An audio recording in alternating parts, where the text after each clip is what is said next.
Bonjour à tous, bienvenue dans cette nouvelle vidéo d'analyse fondamentale. Alors dans celle-ci, je vais m'intéresser au titre Fontaine-Pajot que j'ai moi-même en portefeuille. Alors bien entendu, le fait que j'ai le titre en portefeuille peut impliquer un biais dans mon approche et dans mon analyse, et donc il faut en tenir compte quand vous regardez mes vidéos.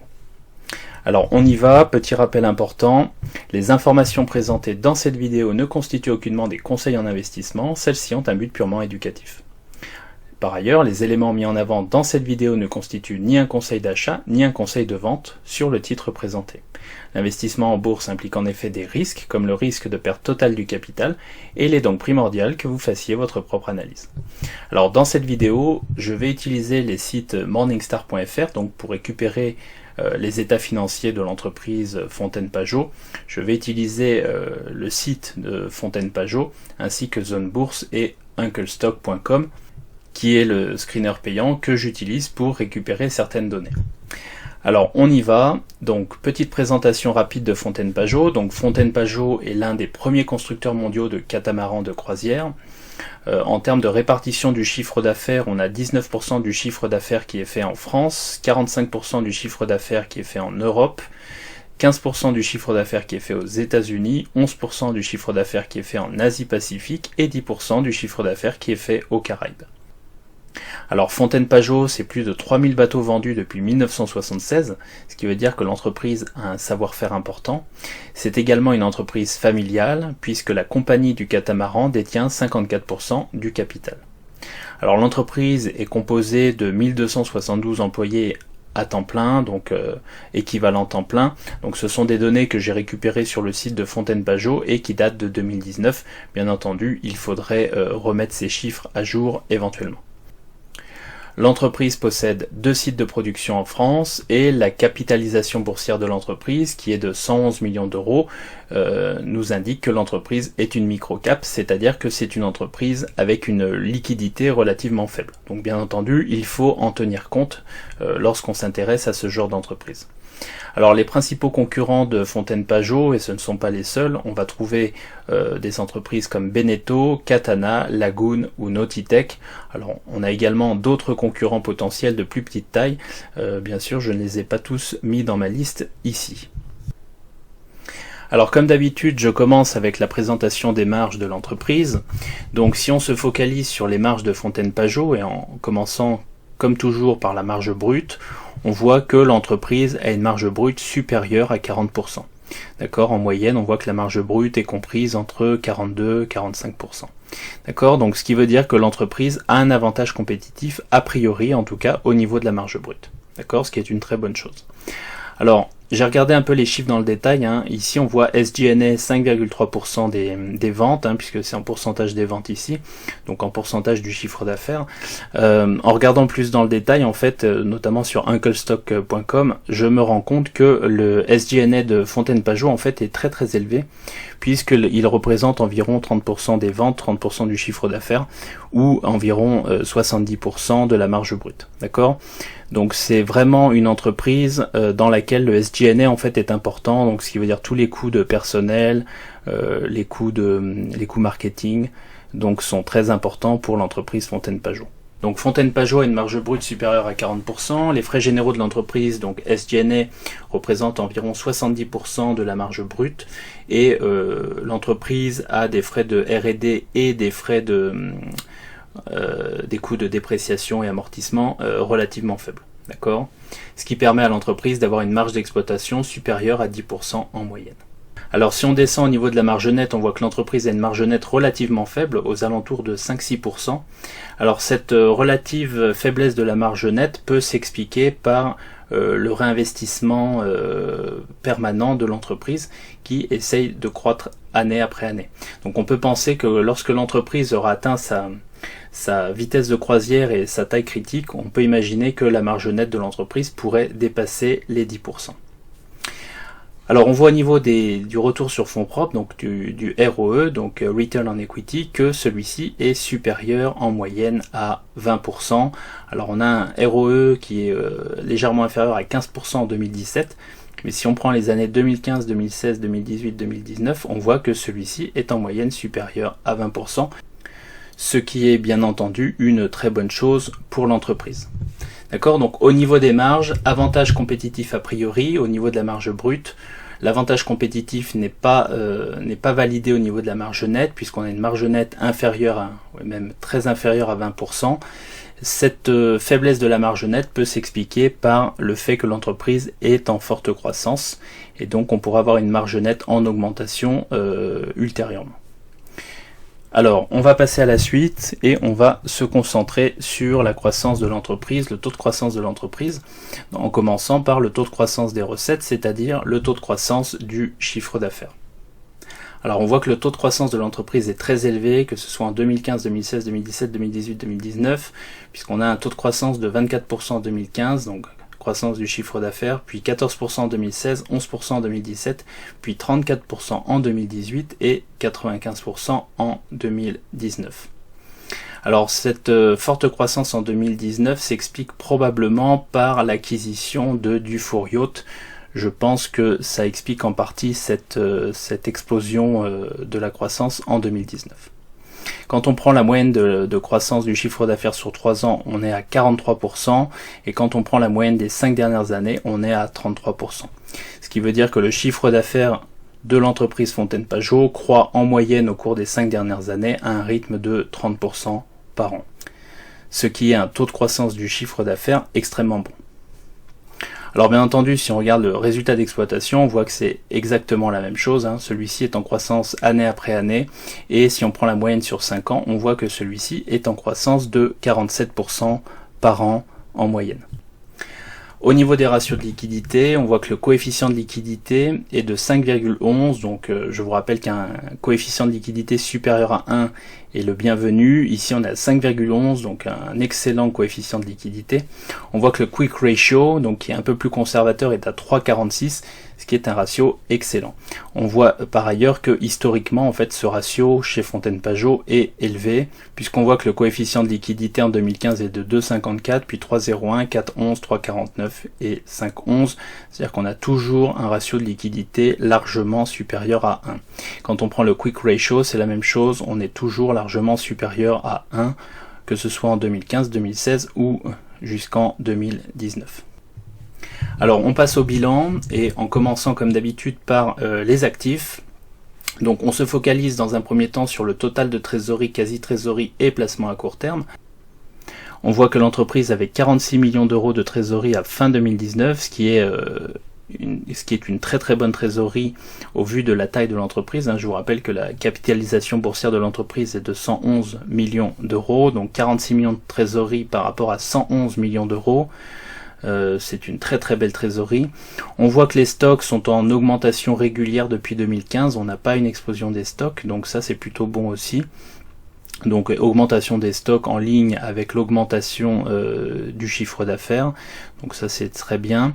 Alors ensuite on va comparer le total des actifs circulants au total des passifs circulants, et alors ce qu'on voit c'est que on va comparer 88 millions d'euros à 17 millions d'euros, ce qui veut dire que les actifs circulants sont largement supérieurs aux passifs circulants. D'accord, ce qui veut dire que l'entreprise n'aura aucun problème de liquidité dans les 12 prochains mois, c'est-à-dire sur l'année 2020. Alors on regarde ensuite les dettes à long terme de l'entreprise. Alors on voit que celles-ci ont augmenté dans le temps, et c'est logique puisque l'entreprise est en croissance. On voit ici une très forte hausse des dettes à long terme en 2019, puisqu'on a 103 millions de dettes à long terme. Alors j'ai regardé dans le détail, ça paraît pas surprenant. On a une partie de dette financière, il me semble, pour 41 millions d'euros, et une partie de dette non financière, donc c'est plutôt des dettes avec des fournisseurs. Dette fournisseur, dette par rapport aux impôts à payer, etc. Alors ce qu'il est bien de regarder quand c'est comme ça, c'est l'évolution des actifs par rapport à l'évolution des passifs. Alors au niveau des actifs, on voit que on est passé de 102 millions d'euros d'actifs en 2018 à 180 millions d'euros d'actifs en 2019, soit une hausse grosso modo de 80%. Et donc on observe également, quand on regarde le total des passifs, une hausse de quasiment 100%, donc on a une hausse de 80% au niveau des actifs et une hausse d'environ 100% au niveau des passifs.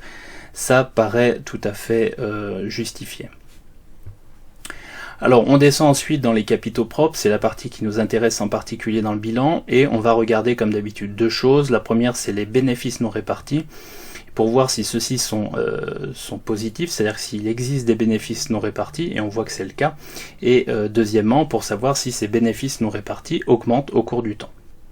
Alors ce qu'on voit, c'est effectivement que ces bénéfices non répartis augmentent au cours du temps, puisqu'on passe de 2,87 en 2015 à 6, donc 6,05, puis 6,32, 9,41 et 11,05 en 2019. Donc on a bien une évolution relativement constante des bénéfices non répartis au cours du temps, ce qui est une très bonne chose pour l'entreprise. Le deuxième point, c'est de regarder le total des capitaux propres pour voir si ceux-ci sont positifs, ce qui est le cas bien entendu, et pour voir si ceux-ci sont en augmentation. Alors pour rappel, les capitaux propres, c'est la différence entre les actifs et les passifs. D'accord ? C'est ce qu'on appelle en anglais le net worth de l'entreprise. Et bien évidemment, plus ce net worth, donc plus ces capitaux propres sont importants, plus l'entreprise a de valeur. Donc on regarde ces capitaux propres au cours du temps et on voit que ceux-ci sont bien en augmentation entre 2015 et 2019, puisqu'on passe de 17,49 à 22,35, 27,80, 35,70, puis 45,65. D'accord ? Donc on a une très belle évolution des capitaux propres de l'entreprise. Ce qui veut dire qu'a priori, le bilan de l'entreprise Fontaine-Pajot est un bilan extrêmement sain. Alors, je passe ensuite au compte de résultat, et donc là, on va s'intéresser à quatre éléments différents, donc l'évolution du chiffre d'affaires, l'évolution du résultat brut d'exploitation, l'évolution du résultat d'exploitation avant intérêts et impôts, au résultat net, et puis on va terminer donc par un cinquième élément qui est l'évolution du bénéfice par action dilué. Donc on commence par l'évolution du chiffre d'affaires, donc belle évolution entre 2015 et 2019, puisqu'on voit que celui-ci passe de 61 millions en 2015 à 70 millions, puis 78 millions, puis 105 millions, puis 207 millions. D'accord ? Donc très belle croissance du chiffre d'affaires de l'entreprise. Le résultat brut d'exploitation suit la même trajectoire, donc ça c'est assez logique, puisqu'on voit que celui-ci est multiplié par 4 entre 2015 et 2019, puisqu'on passe de 26 à 100 millions d'euros. Le résultat d'exploitation avant intérêts et impôts, et je vous rappelle que c'est la ligne que regarde Warren Buffett en particulier lorsqu'il compare des entreprises, et on voit que celui-ci est non seulement positif, mais en évolution constante au cours du temps, puisqu'on passe de 7 à 10, de 10 à 12, de 12 à 17 et de 17 à 21 millions d'euros. Au niveau du résultat net, on s'assure que celui-ci soit positif, c'est le cas, donc chaque année depuis 2015 le résultat net est positif, et surtout celui-ci est en évolution constante au cours du temps, puisqu'on passe de 3 millions d'euros en 2015 à 4,6 millions en 2016, puis 3,7 millions en 2017, donc on voit ici on a une petite baisse du résultat net, puis on repart à la hausse, 6,19 millions, puis 11,05 millions. D'accord ? Donc très belle évolution du résultat net de l'entreprise Fontaine-Pajot. Alors si on se focalise maintenant sur le bénéfice par action dilué, on regarde que celui-ci est bien en évolution au cours du temps, et c'est tout à fait le cas puisqu'on est ici à 2,64, puis 3,63, 3,79, 5,64, puis 6,63. Donc on a également une très belle évolution du bénéfice par action de l'entreprise Fontaine-Pajot au cours des 5 dernières années. Alors, on s'intéresse ensuite au flux de trésorerie et on s'intéresse à deux éléments en particulier. Le premier élément, ce sont les flux de trésorerie nets fournis par les activités d'exploitation et on s'assure que ceux-ci soient positifs. Ça veut dire que l'entreprise génère un cash flow positif au travers de son activité d'exploitation, c'est le cas. On voit également que ceux-ci ont tendance à augmenter au cours du temps puisqu'on passe de 13 millions d'euros à 14 millions d'euros quasiment en 2017, puis 19 millions, puis 28 millions d'euros. D'accord ? Donc c'est-à-dire que les cash flows les cash flows positifs en tout cas, les cash flows entrants sont de plus en plus importants pour l'entreprise Fontaine-Pajot. Alors, bien entendu, on a des cash flows entrants, et puis ce qu'il faut regarder également, ce sont les investissements, donc les sorties de cash, les cash outflows, et donc les sorties de cash de l'entreprise qui cherchent à investir, bien entendu, pour générer une croissance future encore plus importante, ou au moins aussi importante que par le passé. Donc on voit ici les flux nets de trésorerie utilisés pour les activités d'investissement, donc on voit ici les sorties de cash qui permettent à l'entreprise d'investir. Ce qu'on va regarder, c'est le résultat final, et on voit ici que le flux de trésorerie disponible de Fontaine-Pajot est non seulement positif, mais en plus en croissance au cours du temps, puisque celui-ci passe de 9 millions d'euros en 2015. Alors on a une petite baisse en 2016 à 4 millions, puis on remonte à 7 millions, puis 12 millions, puis 15 millions d'euros. D'accord? Donc pour rappel, le flux de trésorerie disponible, c'est ce qu'on appelle en anglais le free cash flow, ce qu'on appelle parfois en franglais le cash flow libre, et ce qu'on appelle ici, en tout cas au niveau de Morningstar, le flux de trésorerie disponible, qui est la différence entre le flux de trésorerie d'exploitation, dont j'ai parlé juste avant, et le total des investissements, ce qu'on appelle financièrement, ce qu'on appelle les CAPEX. D'accord? En anglais, Capital Expenditure. Voilà, donc Fontaine Pajot a une très belle tendance au niveau de son flux de trésorerie disponible, puisque ceux-ci sont positifs et en croissance au cours des 5 dernières années. Le flux de trésorerie disponible attendu pour l'année 2020, donc c'est ce que j'ai trouvé sur Zone Bourse, est de 14 millions d'euros. Voilà, pour information, je vais en reparler juste après. Au niveau des dividendes, on voit que Fontaine Pajot avait coupé son dividende donc entre 2009 et 2013, puisqu'on voit ici qu'en fait on a une coupure. L'entreprise avait commencé à verser un dividende en 2008, puis un deuxième dividende en 2009, avant de couper totalement son dividende pendant 4 ans, ou pendant 3 ans, donc en 2010, 2011, 2012. On voit qu'à partir de 2013, l'entreprise a recommencé à verser un dividende, donc 9 centimes d'euros, et puis on voit surtout que ce dividende a augmenté année après année jusqu'en 2018. Donc en 2019, le dividende a à nouveau baissé, puisqu'on est redescendu à 1,38 euros, mais globalement, l'entreprise a tendance à faire augmenter son dividende en relation avec la croissance du business. Alors, quelques chiffres pour terminer cette présentation. Donc, Fontaine Pajot s'échange actuellement à un cours de 66,80 €. Le dividende versé en 2020 pour l'année 2019 est de 1,38 €, ce qui nous donne un rendement du dividende de 2,06%. Alors, j'insiste sur le point suivant parce que j'ai souvent des commentaires qui me disent oui mais le dividende, on n'achète pas une action pour son dividende, et c'est totalement vrai. Et donc, ce que je fais généralement sur ce genre d'entreprise, c'est-à-dire des entreprises à forte croissance et potentiellement des micro-caps, c'est que de mon côté, je ne prends pas en compte le dividende. C'est-à-dire que pour moi, lorsque l'entreprise verse un dividende, c'est bonus, et lorsqu'elle ne verse pas de dividende, c'est plutôt normal. Alors ce qu'on voit par ailleurs, c'est que l'entreprise a une croissance extrêmement importante, puisqu'on voit que le ROIC, donc le Return on Invested Capital, donc en français le rendement sur capitaux, le total des capitaux, c'est-à-dire à la fois les dettes, donc long terme et court terme, mais aussi les capitaux propres, ce rendement est de 22,8% ou 22,9% par an au cours des 5 dernières années, ce qui est un ROIC extrêmement élevé. Ce qui veut dire que l'entreprise est extrêmement rentable. On a par ailleurs un ROE, donc un Return on Equity, ou en français rendement sur capitaux propres, de 26,3% au cours des 5 dernières années, ce qui est un ROE totalement énorme, notamment pour une entreprise française. Alors par ailleurs, on voit que l'entreprise a un PER de 8,57, donc un PER qui est quasiment 2 fois inférieur au PER des 5 dernières années, donc ce qui veut dire que l'entreprise aurait un potentiel de réappréciation de 100%, en tout cas c'est mon estimation, sans prendre en compte le taux de croissance de l'entreprise dans les années qui viennent. On voit également que la croissance annuelle du bénéfice par action au cours des 5 dernières années est de 30,4% par an, et donc on a une croissance du bénéfice par action qui est très élevée au cours des 5 dernières années, et on peut imaginer que cette croissance, alors ne sera peut-être pas de 30%, mais on peut imaginer que cette croissance sera de 15-20% au cours des prochaines années. Ceci nous donne un PEG ratio, donc un PE ratio to growth de 0,42. Ce que je fais, c'est que je prends le PER, donc 8,57, et je le divise par le taux de croissance annuel attendu au cours des 5 prochaines années, qui est de 20% d'après unclestock.com. Donc ce qui nous donne un PEG, PEG ratio, de 0,42, donc un PEG ratio forward, c'est-à-dire qui prend en compte la croissance attendue à l'avenir. D'accord, donc on a un PEG ratio inférieur à 1, un PEG ratio extrêmement faible. Alors, c'est à la fois une opportunité potentielle pour un investisseur qui investirait dans des valeurs de croissance. Pour autant, j'aime rappeler qu'en fait, ce PEG ratio relativement faible s'explique aussi par le fait que l'entreprise Fontaine Pajot est une micro-cap, donc très faible capitalisation boursière, avec par ailleurs un flottant relativement faible, ce qui veut dire que c'est une entreprise potentiellement plus risquée, ce qui peut expliquer en partie ce PEG ratio relativement faible.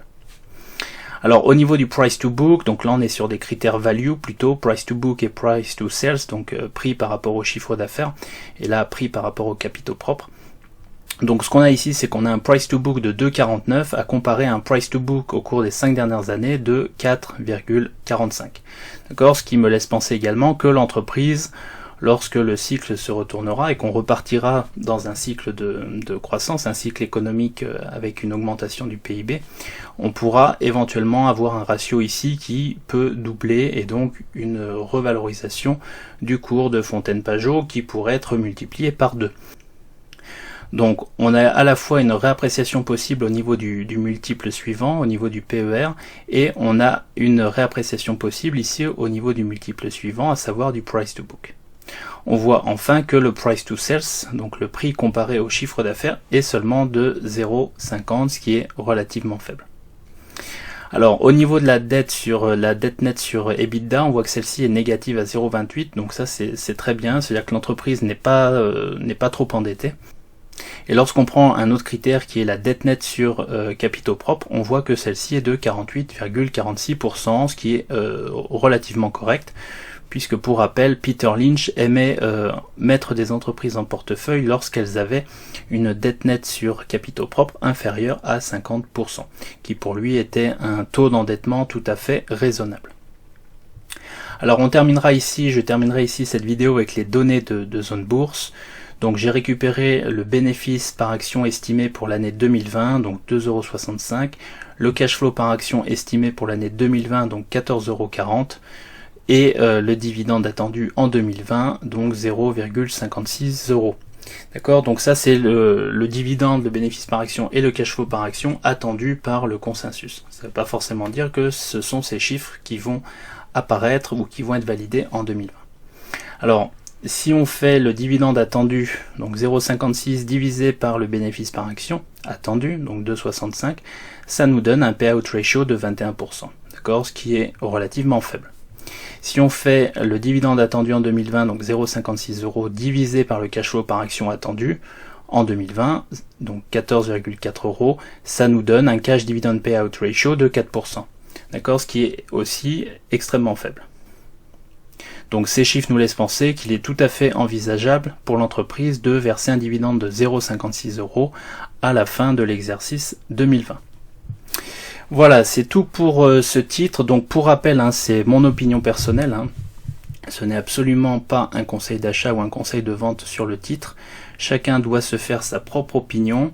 Bien entendu, si vous n'êtes pas d'accord avec mon analyse ou la façon dont je présente les choses, n'hésitez pas à me le faire savoir dans les commentaires.